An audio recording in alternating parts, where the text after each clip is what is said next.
মহাদুর্নীতির মদতদাতাকে, পৃষ্ঠপোষককে, এই মহাদুর্নীতির চর্চা কারা করছেন, এটার চাষবাস কারা করছেন? স্বয়ং প্রধানমন্ত্রী এবং তার সরকার। আজিজ বেনজিরের মতো ব্যক্তিরা যারা নিরস্ত্র গণতন্ত্রকামী জনগণের বিরুদ্ধে হুমকি দিয়ে নিজ বাহিনীর সদস্যদের উদ্দেশ্যে বলেছিলেন, বন্দুক দেওয়া হয় কি ঘরে রাখার জন্য? আজকাল সংবাদপত্রের পাতায় দৃষ্টি দিলেই বেনজির, মতিউর, আসাদুজ্জামান আরো কত নাম আমরা দেখতে পাচ্ছি। এই সমস্ত দুর্নীতির মহানায়করা সরকারের ঘনিষ্ঠজন হিসাবে বড় বড় সরকারি পদে অধিষ্ঠিত থাকলো কিভাবে? এটি প্রধানমন্ত্রীর কাছে আমাদের প্রশ্ন এবং জনগণেরই প্রশ্ন। এতদিন ধরে এরা গুরুত্বপূর্ণ পদে ছিলেন, ঢাকা কমিশনার ছিলেন, র্যাবের ডিজি ছিলেন এবং পুলিশের সর্বোচ্চ পদ আইজি পর্যন্ত ছিলেন। এতদিন আপনার স্বাধীন দুর্নীতি দমন কমিশন কি ঘাস কেটেছে, না ঘুমিয়ে থেকেছে, নাকি চেয়ে চেয়ে সব দেখেছে? আপনার নির্দেশের অপেক্ষায় ছিল এবং এই দেখতে গিয়ে কত যে প্রাণ ঝরে গেছে। শেখ হাসিনাকে খুশি করতে, জনগণের আন্দোলনকে দমন করতে এরা কত প্রাণ কেড়ে নিয়েছে।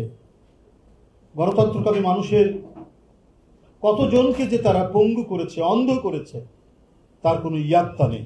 তাহলে কি কোনো ভাগ বাটোয়ারার কারণে সমস্যা হয় এই সমস্ত নিষ্ঠুর পুলিশ কর্মকর্তাদের সব গোপন বিষয় ফাঁস করে দেওয়া হচ্ছে? তথাকথিত স্বাধীন দুর্নীতি দমন কমিশন শেখ হাসিনার মুখাপেক্ষী, এটা আমরা সবাই জানি। তার কথা ছাড়া দুর্নীতি দমন কমিশন কিছুই করে না। যা বলবে তাই শুনবে তারা, সেভাবেই তারা কাজ করবে। তাদের দলের লোক সব ধোয়া তুলসী পাতা, চাক্ষুষ বড় বড় দুর্নীতির মহাকাণ্ড, মহাকাব্য আমরা দেখছি, কিছুই বলে না। আর বিরোধী দলের নেতাদের নামে, বিএনপির নেতাদের নামে একের পর এক তারা মামলা দিয়ে রেখেছেন। তাদের আন্দোলনের ফসল মঈনুদ্দিন ফখরুদ্দিন, সেটাকেই তারা একেবারে নানাভাবে জীবিত রাখার চেষ্টা করছেন এবং সাজা দিয়েছেন। তার মধ্যে দেশনেত্রী বেগম খালেদা জিয়া, যে মামলার সাথে তার কোনো সম্পর্ক নেই, সেই মামলা সাজিয়ে নিয়ে এসে এই দুর্নীতি দমন কমিশন দিয়ে মিথ্যা মামলায় তাকে ফরমাইশি সাজা দিয়ে আজ কত নিষ্ঠুরভাবে নিপীড়ন, নির্যাতন চালানো হচ্ছে। তার চিকিৎসা নেওয়ার যে মানবাধিকার, সেটাকেও বঞ্চিত করেছে। মানে প্রচন্ড আক্রোশ বশত দামি সরকারের প্রধানমন্ত্রী। তার কোনো শক্ত মেরুদণ্ড নেই, অর্থাৎ দুর্নীতি দমন কমিশনের। কিন্তু সরকারের নির্দেশ মতো বিরোধী দলকে নির্যাতন করা আওয়ামী দুর্নীতি দমন কমিশনের কাজ।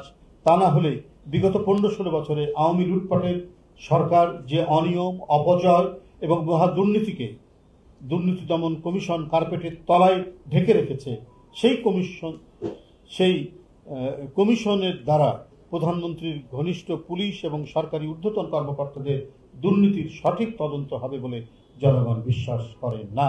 এবং সরকারের যারা আরো মন্ত্রী, এমপি রয়েছে, তাদের যেটা হবে, এরা কোনো কাজ করবে সেটা করবে। শেখ হাসিনা যা বলবেন সেইভাবে তারা কাজ করবে। শেখ হাসিনার স্বার্থে, তার অবৈধ ক্ষমতা টিকিয়ে রাখার স্বার্থে জনগণকে যত ধরনের বিপজ্জনক পরিস্থিতির মধ্যে ফেলা, সেইটা দুর্নীতি দমন কমিশন করবে। পর্দাকাণ্ড, বালিশ কাণ্ড থেকে শুরু করে মতিউর কাণ্ড পর্যন্ত অসংখ্য কাণ্ড কারখানা এবং পাচারকৃত লুটের টাকার অনুসন্ধানে উদাসীনতা দীর্ঘ 1.5 দশক ধরে জনগণ দেখে আসছে। মহাদুর্নীতির মদতদাতাকে, পৃষ্ঠপোষককে, এই মহাদুর্নীতির চর্চা কারা করছেন, এটার চাষবাস কারা করছেন? স্বয়ং প্রধানমন্ত্রী এবং তার সরকার। আজিজ বেনজিরের মতো ব্যক্তিরা যারা নিরস্ত্র গণতন্ত্রকামী জনগণের বিরুদ্ধে হুমকি দিয়ে নিজ বাহিনীর সদস্যদের উদ্দেশ্যে বলেছিলেন, বন্দুক দেওয়া হয় কি ঘরে রাখার জন্য? অর্থাৎ দেশের সাধারণ নাগরিকদের নিয়মতান্ত্রিক গণতন্ত্রের আন্দোলনকে কোনো প্রকার মানবতার তোয়াক্কা না করে রক্তাক্ত পন্থায় দমন করার পুরস্কার হিসাবে শেখ হাসিনার আশীর্বাদে তারা বিত্ত বৈভবে প্রকাণ্ড স্থিত হয়ে উঠেছিল। আলিশান বাড়ি, অসংখ্য ফ্ল্যাট, শত শত একর জমি তারা দখল করেছিল আন্দোলন দমানোর কৃতিত্ব হিসাবে।